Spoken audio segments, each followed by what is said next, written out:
Pakistan is getting $7 billion loan. Pakistan financial doldrums attempt to get funds from the International Monetary, making that particular case before the IMF and several other international. Speaking of American support to Pakistan, it is most evident that the IMF. Pakistan is a sponsor of terrorism. The IMF is a sponsor of Pakistan. So what does that make the IMF? Also a sponsor of terrorism. Reputational risks could come from any perceived lack of even-handedness.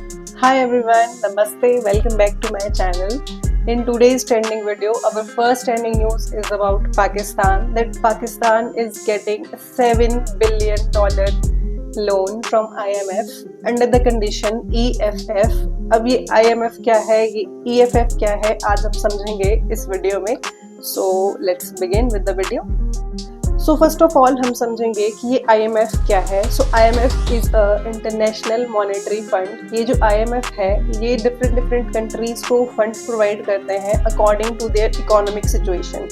अगर किसी भी country को money की ज़रूरत है, उनकी economic condition ठीक नहीं है, तो IMF उनको कुछ कंडीशंस देते हैं. उन कंडीशंस को अगर वो कंट्री फॉलो करती है तो IMF उस कंट्री को लोन देता है. वैसे ही IMF ने पाकिस्तान को $7 बिलियन का लोन देने का जो है एग्रीमेंट पास किया है, जिसमें से अभी तक पाकिस्तान को जो है वो $2 बिलियन दे चुके हैं लोन. उसके अलावा अभी आगे की मनी वो पाकिस्तान को देंगे, जिसके ऊपर इंडिया ने जो है बहुत सारा ऑब्जेक्शन किया है दैट पाकिस्तान में भी use this money for their terrorism. अगर उनको ये लोन मिलेगा तो वो अपनी टेररिज्म को बढ़ाएंगे.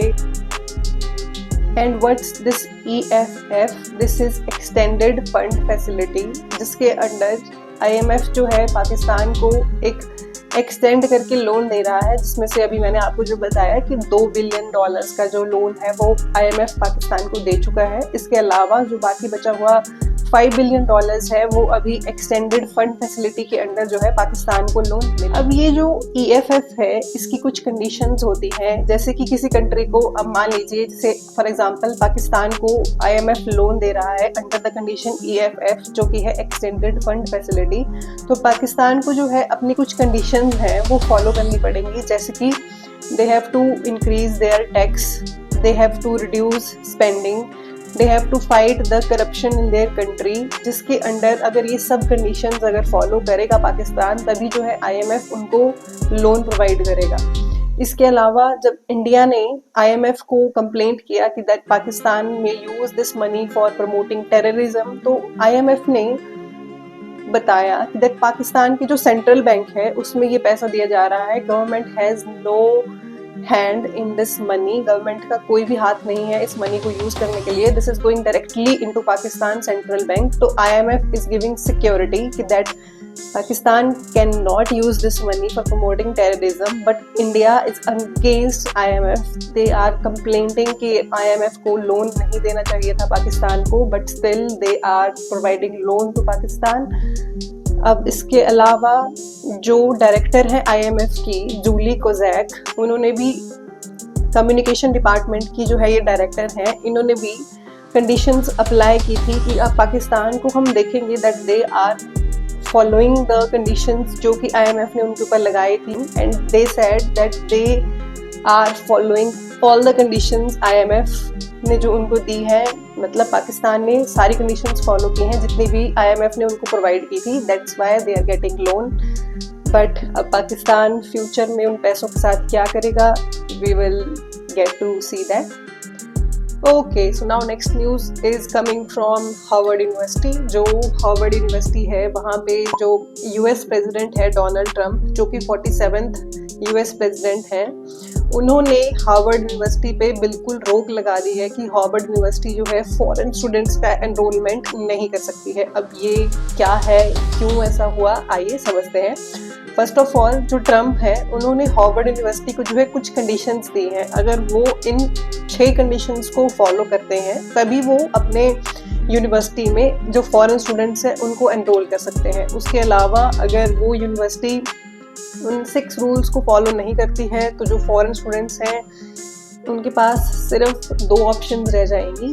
फर्स्ट उनमें से ये है कि वो किसी SEVP सर्टिफाइड किसी अदर यूनिवर्सिटी में वो अपना एनरोलमेंट करें, या सेकंड उनको डिपोर्ट करना पड़ेगा US से, क्योंकि अगर उनको स्टडीज़ वहाँ करने को नहीं मिलता है तो उसके अलावा उनके पास कोई भी वहाँ पे जो है लीगल रीज़न नहीं है कि वो यूएस में रह सकते हैं। अब द न्यूज़ इज टेलिंग कि जितने भी फॉरेन स्टूडेंट्स हैं दैट आर अबाउट 6800 स्टूडेंट्स, जिनमें से 800 स्टूडेंट्स आर इंडियन जो कि हार्वर्ड यूनिवर्सिटी में जाके पढ़ रहे हैं। अब सब बच्चों का फ्यूचर जो है that depends upon the 6 conditions जो हार्वर्ड यूनिवर्सिटी को दी गई हैं। अब ये क्या है 6 कंडीशंस, आइए समझते हैं। तो जो फर्स्ट कंडीशन हार्वर्ड यूनिवर्सिटी को दी गई है वो ये है कि हार्वर्ड यूनिवर्सिटी को जो है जितने भी records including electronic records, audio video footages, जितना भी रिकॉर्ड उनके पास अवेलेबल है, whether it's official whether it's informal, जितना भी उनके पास रिकॉर्ड है, whether it's on campus whether it's off campus, जितना भी इलीगल एक्टिविटीज से रिगार्डिंग उनके पास रिकॉर्ड है वो उनको सबमिट करना पड़ेगा लास्ट 5 इयर्स का। स्पेशली जितने भी इमिग्रेंट्स उसमें शामिल हैं उनसे रिलेटेड सारे रिकॉर्ड्स उनको देने पड़ेंगे। अब इमिग्रेंट्स क्या होते हैं? इमिग्रेंट्स बेसिकली वो स्टूडेंट्स होते हैं या फिर वो लोग होते हैं, जैसे कि अगर कोई यूएस जा रहा है पर्टिकुलरली किसी लिमिटेड टाइम पीरियड के लिए, पर्टिकुलरली किसी काम के लिए, अगर कोई यूएस जा रहा है परमानेंटली वहाँ रहने नहीं जा रहे हैं तो उनको जो है इमिग्रेंट बोला जाता है। इसके अलावा सेकंड पॉइंट ये था कि कोई भी इमिग्रेंट स्टूडेंट अगर किसी भी डेंजरस और वायलेंट एक्टिविटी में इन्वॉल्व था, whether again it's in campus और इट्स ऑन ऑफ कैंपस, वो सारे वीडियो फुटेजेस डोनाल्ड ट्रंप की एडमिनिस्ट्रेशन को चाहिए। हार्वर्ड यूनिवर्सिटी ये सारी वीडियो स्टॉक्स, ये सारी कंडीशंस 72 आवर्स में अगर डोनाल्ड ट्रंप की एडमिनिस्ट्रेशन को दे देती है तो Harvard university can enrol foreign students. Otherwise अगर हार्वर्ड यूनिवर्सिटी ये सारी कंडीशंस को फॉलो नहीं कर पाई तो शायद हार्वर्ड यूनिवर्सिटी में फॉरेन स्टूडेंट्स का एनरोलमेंट माइट बी टफ, बहुत टफ हो जाएगा। तो देखते हैं अब हार्वर्ड यूनिवर्सिटी आगे क्या फर्दर स्टेप्स लेती है। Okay, so the next news is about the Indigo flight जो कि दिल्ली से श्रीनगर जा रही थी, लेकिन फॉर सम रीजंस एयर में उनका कुछ हेल स्टॉर्म की वजह से कुछ प्रॉब्लम आ गई फ्लाइट में, so they have to land in emergency. जो इंडिगो के कैप्टन थे उन्होंने पाकिस्तान एम्बेसी में कांटेक्ट किया so that they can use their air space for emergency landing, but Pakistan ने बिल्कुल रिजेक्ट कर दिया इंडिया की प्ली को। They didn't allowed to use their air space. Captain जो है वो यूज करना चाहते थे टू अवॉइड टर्बुलेंस। अब टर्बुलेंस क्या होती है इसको समझने के लिए, that is a sudden change in the air flow. जब एयर फ्लो में एक सडन चेंज आ जाता है किसी भी रीज़न की वजह से, for any mechanical reasons, for some other reasons, तो उस टाइम पे जो है टर्बुलेंस क्रिएट होती है। उसको अवॉइड करने के लिए समटाइम्स कैप्टन्स को जो है वो इमरजेंसी लैंडिंग करनी पड़ती है, लेकिन पाकिस्तान ने बिल्कुल मना कर दिया अपना एयर स्पेस यूज़ करने के लिए। जो ये इंडिगो की फ़्लाइट थी इसमें 220 पैसेंजर्स बैठे हुए थे। Okay, now moving on, what's trending next is अभी रिसेंटली इंडिया ने जो है अनाउंस किया है that they will plea FATF to put Pakistan again into their grey list. अब क्या है ये FATF, क्या है FATF की ग्रे लिस्ट, आइए समझते हैं। सो फर्स्ट ऑफ ऑल जो FATF है that is a financial action task force, और ये जो फाइनेंशियल एक्शन टास्क फोर्स है इसका क्या काम है, it is a kind of group जो वर्क करता है to fight money laundering, terrorist finding, financing and financial crimes. जितने भी ये सब कुछ होता है इस सबको फाइट करने के लिए जो है ये ग्रुप बनाया गया है। This was started in 1989 by the G7 countries। जो ये FATF है इसके टोटल 39 मेंबर्स हैं, जिसमें डिफरेंट कंट्रीज के जो भी लोग हैं वो इसके मेंबर्स हैं, लाइक USA, इंडिया, चाइना और भी बहुत सारी कंट्रीज जो हैं उनके मेंबर जो है इस FATF ग्रुप में है। जो ये FATF ग्रुप है इसका जो मेन काम है वो ये है कि ये मेक श्योर करता है कि जितनी भी कंट्रीज हैं वो किसी भी तरह का एक सेफ प्लेस जब ना बन जाए for the people that are doing the illegal financing, terrorism और भी बहुत सारी ऐसी मनी लॉन्ड्रिंग। कोई भी कंट्री जो है इन सब चीज़ों के लिए सेफ नहीं होनी चाहिए। ये जो है इस FATF फोर्स का काम है।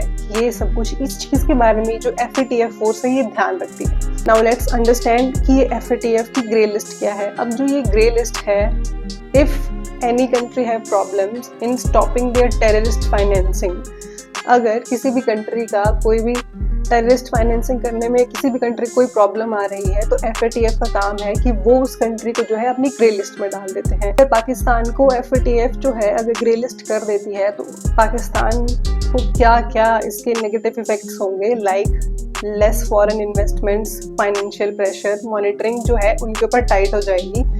अब जो पाकिस्तान है वो ऑलरेडी 2018 टू 2022 FATF की ग्रे लिस्ट में था। अभी 2022 में FATF ने उसको रिमूव किया था अपनी ग्रे लिस्ट से, लेकिन अगेन अब India is playing FATF to put Pakistan again into their grey list, क्योंकि अभी जो पहलगाम में अटैक हुआ, टेररिज्म जितना भी पाकिस्तान में बढ़ रहा है, तो उसको ध्यान में रखते हुए India is again playing FATF to put Pakistan into their grey list. अब कोई भी कंट्री है उसको अगर FATF की ग्रे लिस्ट में डाल दिया जाएगा तो उसकी इकोनॉमी सफ़र करेगी, जिसकी वजह से पाकिस्तान में भी टेररिज्म को सपोर्ट नहीं कर पाएगा। अगर वो लोग, उनकी इकोनॉमी ठीक नहीं रहेगी तो वो फाइनेंसिंग भी नहीं कर पाएंगे टेररिज्म की। That's why India is asking FATF to crack down on these terror bosses and then they can get their bailout package. Let's see what the IMF does.